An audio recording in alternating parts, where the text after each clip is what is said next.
Today we will be talking about Daniel's training in Babylon, Daniel Nebuchadnezzar's dream, Daniel the fiery furnace, Chapter 4, Nebuchadnezzar's dream of a great tree, Belshazzar's feast and the writing on the wall, Daniel in the lion's den.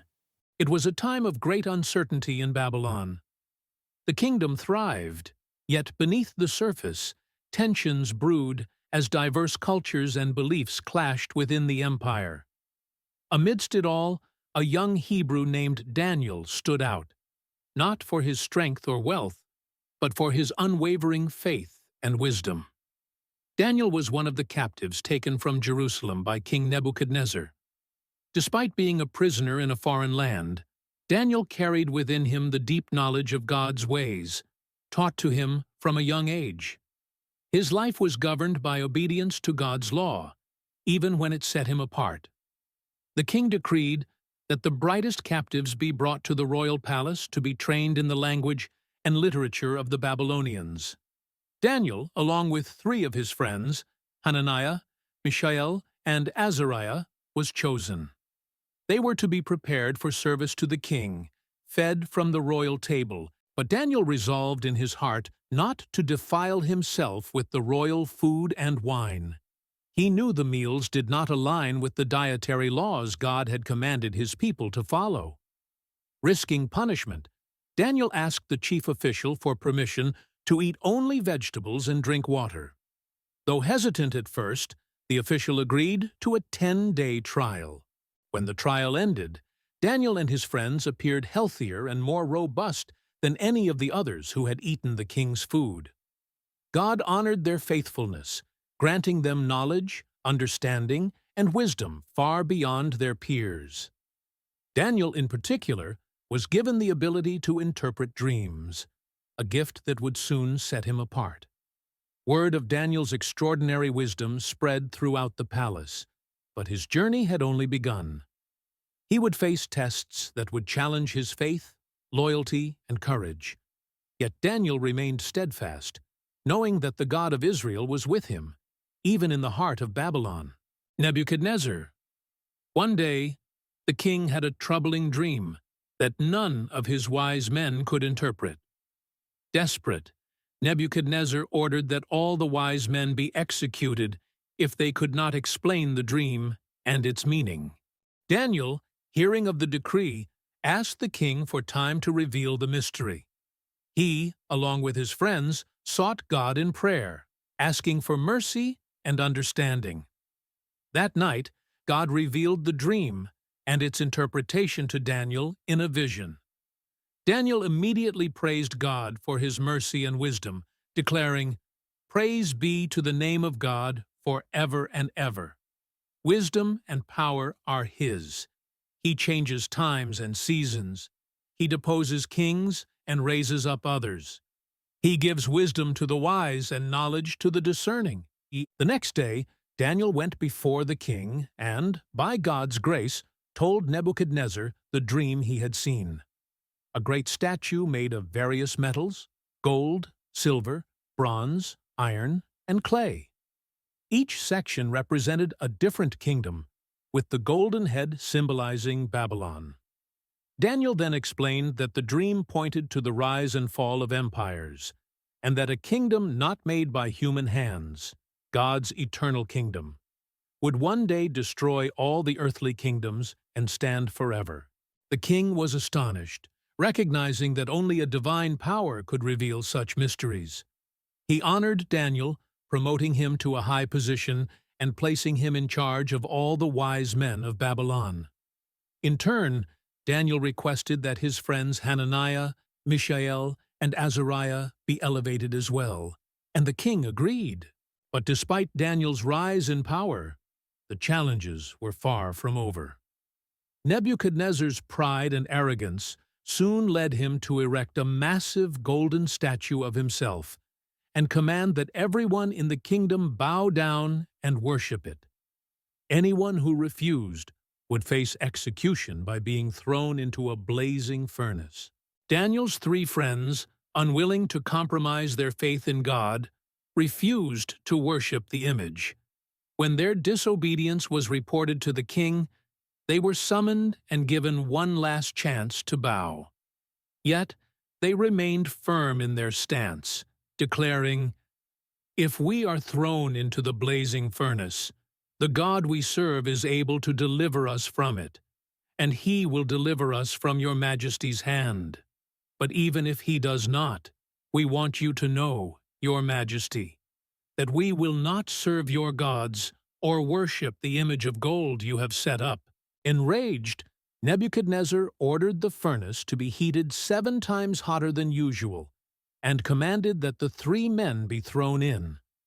The flames were so intense that they consumed the soldiers who threw them into the furnace. Yet, to the king's astonishment, the 3 men were not harmed.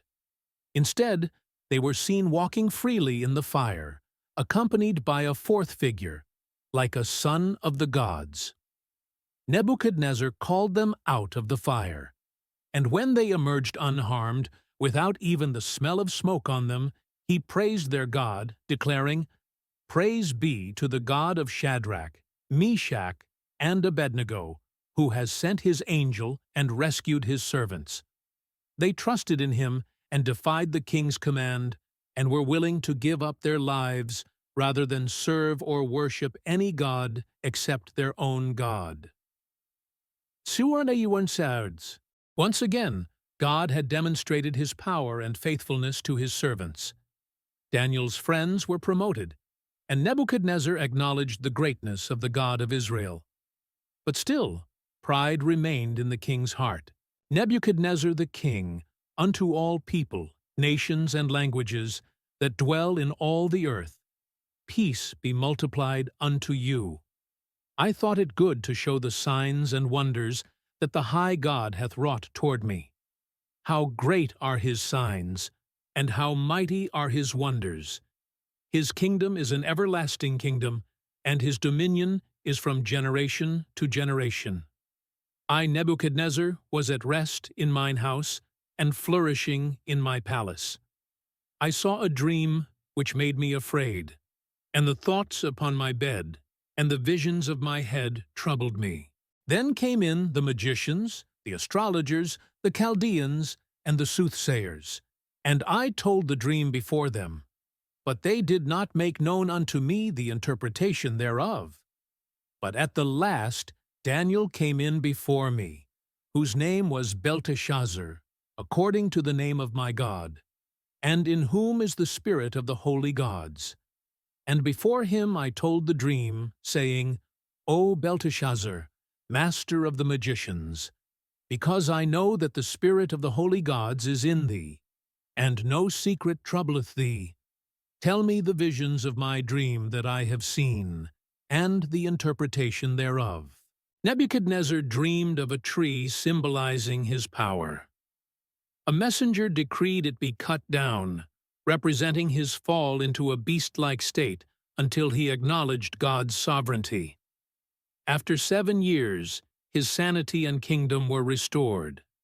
Daniel explained the tree symbolized his greatness. Despite warnings, Nebuchadnezzar boasted.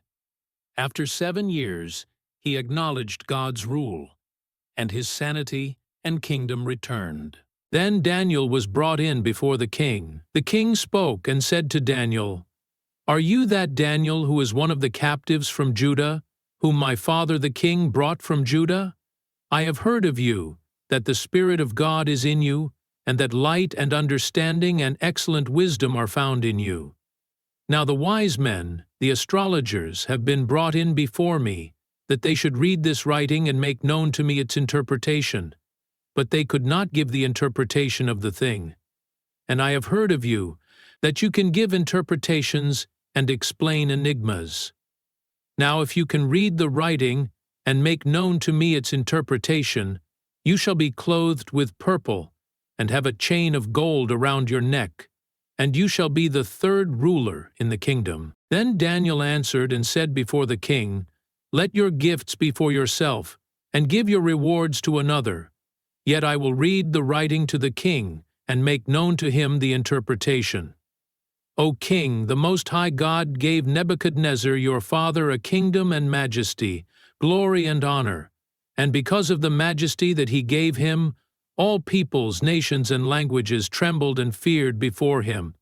Whomever he wished he executed, whomever he wished he kept alive, whomever he wished he sat up, and whomever he wished he put down. But when his heart was lifted up, and his spirit was hardened in pride, he was deposed from his kingly throne, and they took his glory from him. Then he was driven from the sons of men, his heart was made like the beasts, and his dwelling was with the wild donkeys. They fed him with grass like oxen, and his body was wet with the dew of heaven, till he knew that the Most High God rules in the kingdom of men, and appoints over it whomever he chooses." Daniel explains the original God paradigm of refuge, revealed by a terracotta wolf. God has numbered your kingdom and finished it, tekel. You have been weighed in the balances and found wanting.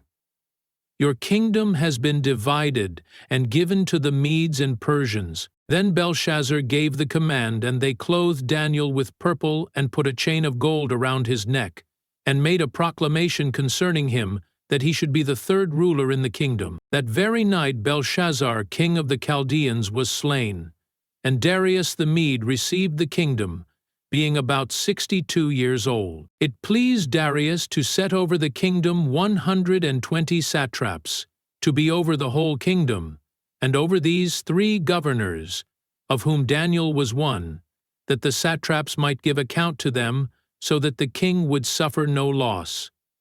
Then this Daniel distinguished himself above the governors and satraps, because an excellent spirit was in him, and the king gave thought to setting him over the whole realm. So the governors and satraps sought to find some charge against Daniel concerning the kingdom, but they could find no charge or fault, because he was faithful, nor was there any error or fault found in him. Then these men said, "We shall not find any charge against this Daniel, unless we find it against him concerning the law of his God." After all, says the book of Revelations, the king concerning the law of his God. So these governors and satraps thronged before the king, and said thus to him, "King Darius, live forever. All the governors of the kingdom, the administrators and satraps, the counselors and advisers, have consulted together to establish a royal statute and to make a firm decree, that whoever petitions any god or man for 30 days, except you, O king, shall be cast into the den of lions. Now, O king, establish the decree and sign the writing, so that it cannot be changed, according to the law of the Medes and Persians, which does not alter." Therefore King Darius signed the written decree. Now when Daniel heard that the writing was signed, he went home, and in his upper room, with his windows open toward Jerusalem, he knelt down on his knees 3 times that day, and prayed and gave thanks before his God, as was his custom since early days. Then these men assembled, and found Daniel praying and making supplication before his God. And they went before the king, and spoke concerning the king's decree. "Have you not signed a decree, that every man who petitions any god or man within 30 days, except you, O king, shall be cast into the den of lions?" The king answered and said, "The thing is true, according to the law of the Medes and Persians, which does not alter." So they answered and said before the king, "That Daniel, who is one of the captives from Judah, does not show due regard for you, O king, or for the decree that you have signed, but makes his petition 3 times a day."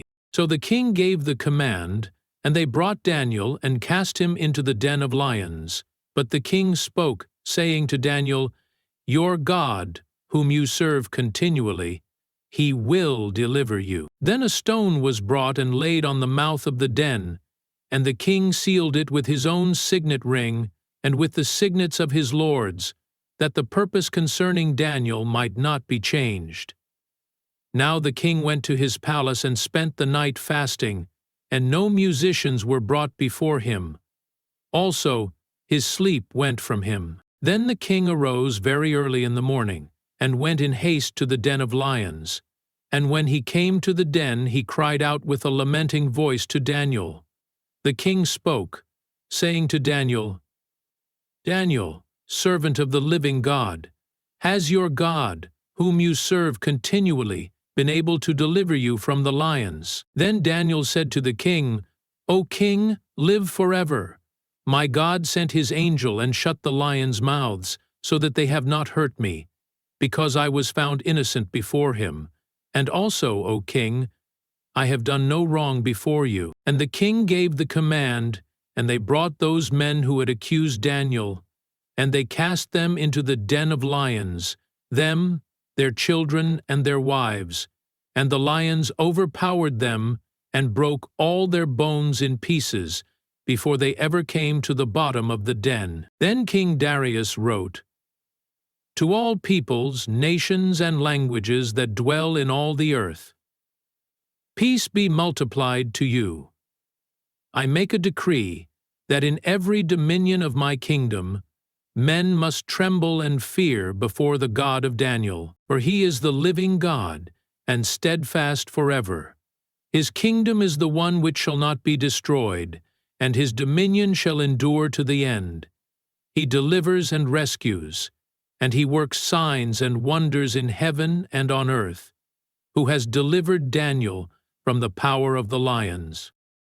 In the first year of Belshazzar, king of Babylon, Daniel had a dream, and visions passed through his mind as he was lying in bed. He wrote down the substance of his dream.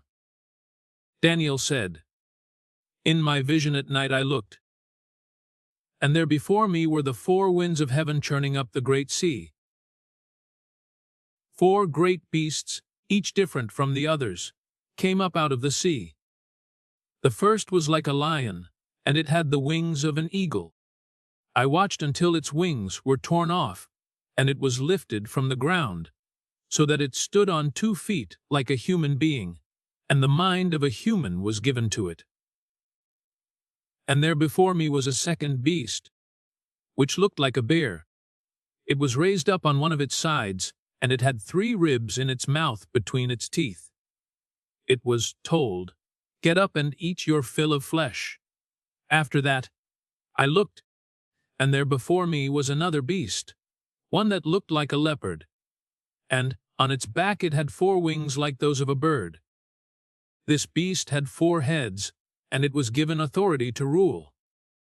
After that, in my vision at night I looked, and there before me was a 4th beast, terrifying and frightening and very powerful. It had large iron teeth. It crushed and devoured its victims, and trampled underfoot whatever was left. It was different from all the former beasts, and it had 10 horns. While I was thinking about the horns, there before me was another horn, a little one, which came up among them, and 3 of the first horns were uprooted before it. This horn had eyes like the eyes of a human being, and a mouth that spoke boastfully. After Daniel had his vision of the 4 beasts, he was deeply troubled by what he had seen. As he watched, the Ancient of Days, God himself, took his seat on a fiery throne with wheels of blazing fire.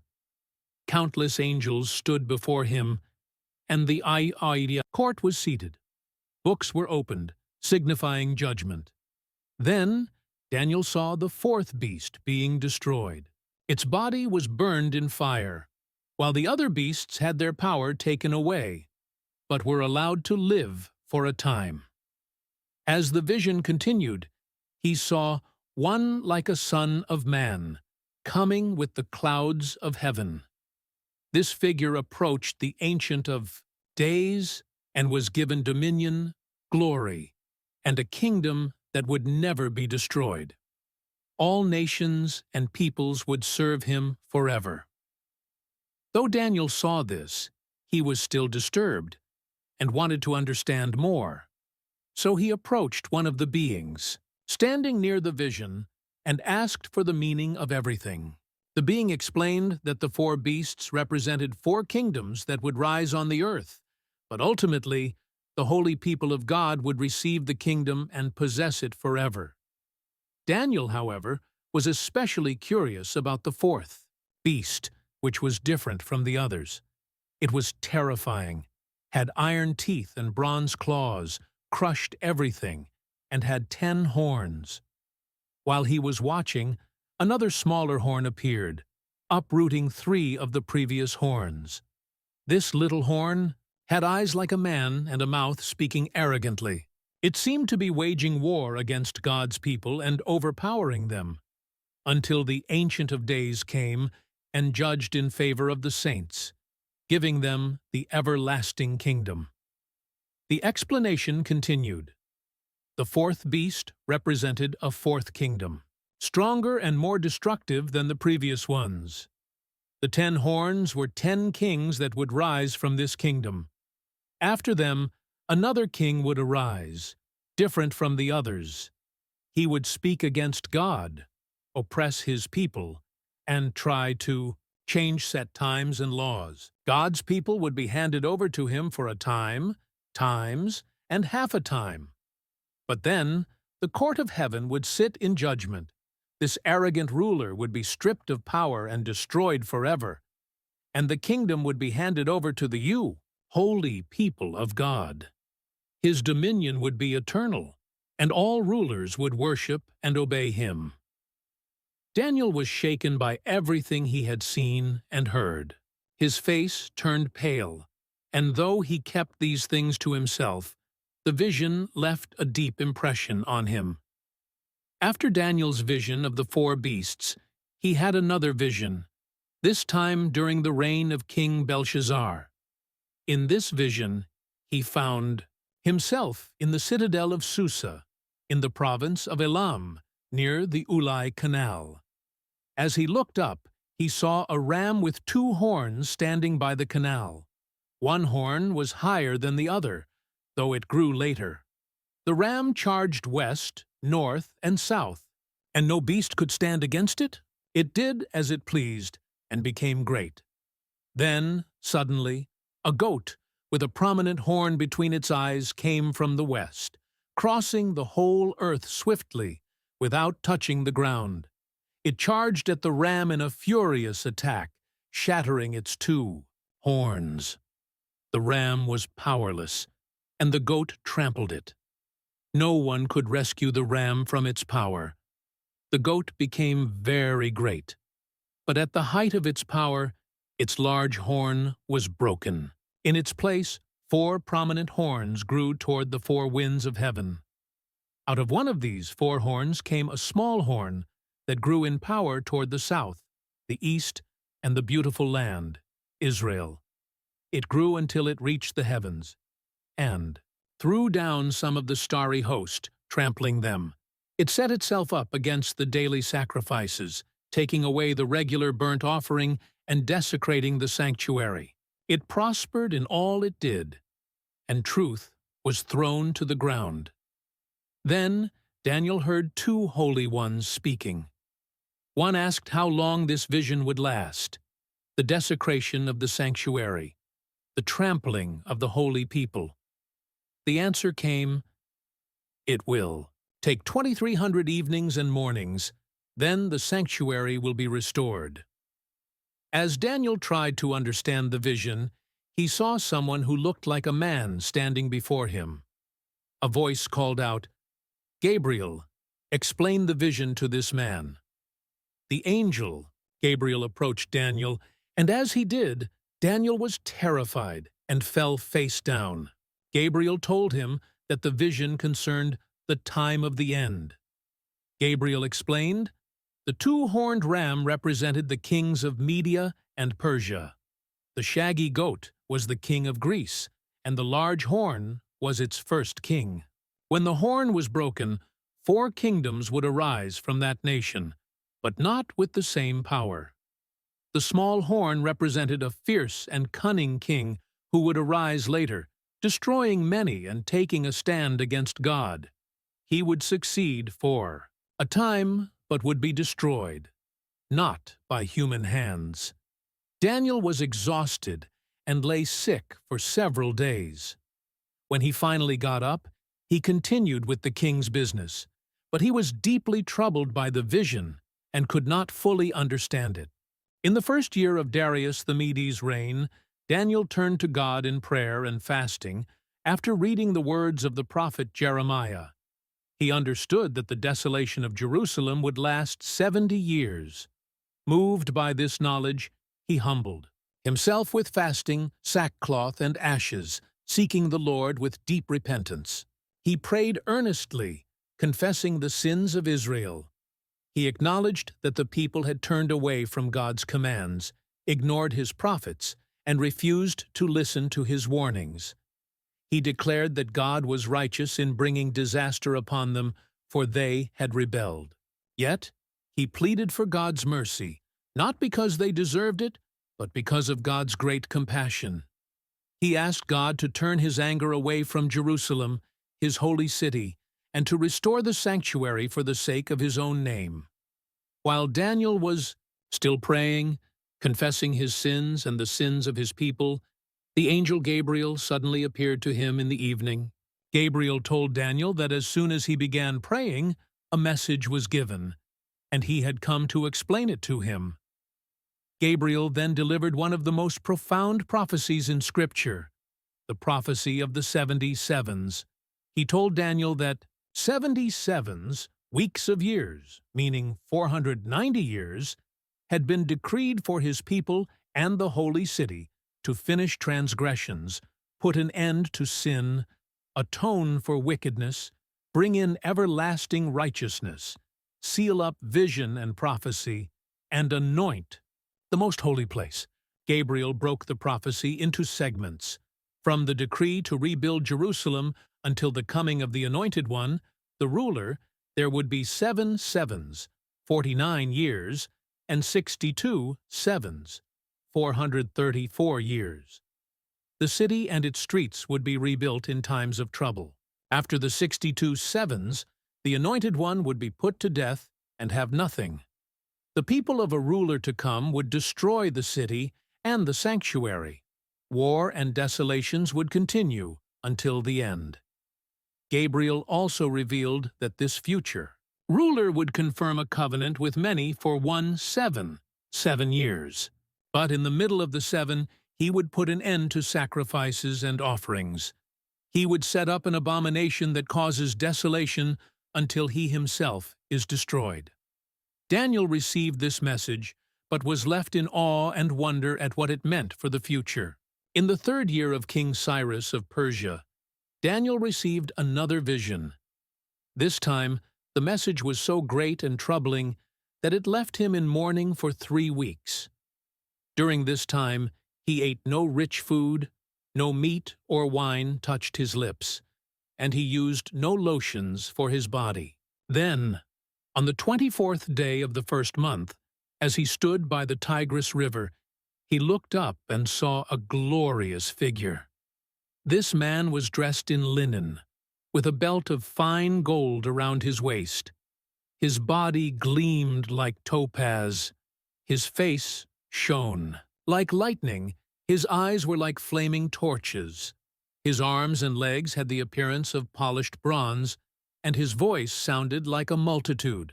Though Daniel was not alone, only he saw the vision. The men with him were overcome with fear and fled, leaving him alone. As he gazed at this heavenly being, his strength left him, and he fell into a deep sleep, face to the ground. Then a hand touched him and set him on his hands and knees. A voice spoke, "Daniel, you who are highly esteemed, consider the words I am about to speak to you." The figure reassured him, telling him not to be afraid. From the first day that Daniel had humbled himself to gain understanding, his words had been heard, and this messenger had come in response.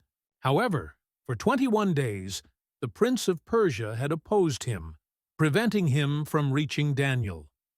But then, the archangel Michael came to help him, and now he had come to explain what would happen to Daniel's people in the future. Daniel listened. He bowed his face to the ground, speechless. Another being touched his lips, and he was able to speak. He told the messenger that he was weak and overwhelmed by the vision. The heavenly being touched him again and strengthened him, encouraging him not to be afraid. Then the messenger explained that he had to return to continue the battle against the prince of Persia, and that soon the prince of Greece would come. But before leaving, he would reveal what was written in the book of truth. He mentioned that only Michael, the great angelic prince who defends God's people, stood with him in these battles. This vision gave Daniel insight into the unseen spiritual warfare affecting the nations, showing that angelic forces were at work behind earthly events. The message prepared him for the future struggles that would unfold for his people. The messenger continued speaking to Daniel, revealing a detailed prophecy about future kings and wars. He explained that he had been supporting King Darius the Mede, and that now he would reveal the truth about what was to come. First, he told Daniel that 3 more kings would arise in Persia, and a 4th would be richer than them all. This 4th king would stir up conflict against Greece. Then a mighty king would appear, ruling with great power and doing as he pleased. But his kingdom would be broken and divided into 4 parts, not passed down to his descendants. The prophecy then focused on 2 of these divided kingdoms, the king of the south, Egypt, and the king of the north, Syria. Their kingdoms would be in constant conflict. At one point, the daughter of the king of the south would be given in marriage to the Et, king of the north, to form an alliance. But this plan would fail. Over time, war would continue between them, with one king gaining the upper hand and then the other. Eventually, a fierce king from the north would rise, sending armies into the glorious land, Israel. He would grow in power, but his downfall would come. Then another ruler would arise, one who was deceitful. He would come to power not by open battle, but through intrigue. He would make alliances and break them, using flattery and manipulation to take control. This deceitful ruler would eventually set himself against the Holy Covenant. He would stop the daily sacrifices in the temple and set up the abomination that causes desolation. He would corrupt those who had violated the covenant, but those who knew their God would stand firm and resist him. Some of the wise would fall in battle, but their trials would refine them until the time of the end. This king would exalt himself above every god, speaking blasphemies. He would honor a foreign god, one of military strength, and he would reward those who supported him. At the appointed time, he would engage in battle with the king of the south. But trouble would come from the east and north, filling him with rage. He would set out to destroy many, even setting up his royal tents between the sea and the glorious holy mountain. Yet his end would come, and no one would help him. This prophecy gave Daniel a glimpse of future conflicts between great empires, showing that rulers would rise and fall, but in the end, God's plan would prevail. At that time, the archangel Michael, the great prince who protects God's people, would arise. A time of great distress would come, unlike anything the world had ever seen. But during this time, everyone whose name was written in the book would be delivered. Multitudes who sleep in the dust of the earth would awake, some to everlasting life, others to shame and everlasting contempt. The wise would shine like the brightness of the heavens, and those who lead many to righteousness would shine like the stars forever. The angel then told Daniel to seal up the words of the scroll until the time of the end. Many would go here and there to increase knowledge. Then Daniel looked up and saw 2 other heavenly beings, one on either side of the river. One of them asked the man clothed in linen, who was above the waters, "How long will it be before these astonishing things are fulfilled?" The man raised both hands toward heaven and swore by the eternal God, "It will be for a time, times, and half a time." When the power of the holy people has been finally broken, all these things will be completed. Daniel heard this, but did not fully understand. So he asked, "My Lord, what will the outcome of all this be?" The heavenly messenger responded, "Go your way, Daniel, because the words are sealed until the time of the end. Many will be purified, made spotless, and refined, but the wicked will continue to be wicked. None of the wicked will understand, but the wise will understand." Then he gave a mysterious timeline. From the time the daily sacrifice is abolished and the abomination that causes desolation is set up, there would be 1,290 days. Blessed is the one who waits and reaches 1,335 days. Finally, the angel told Daniel, "Go your way till the end. You will rest, and then at the end of the days, you will rise to receive your allotted inheritance."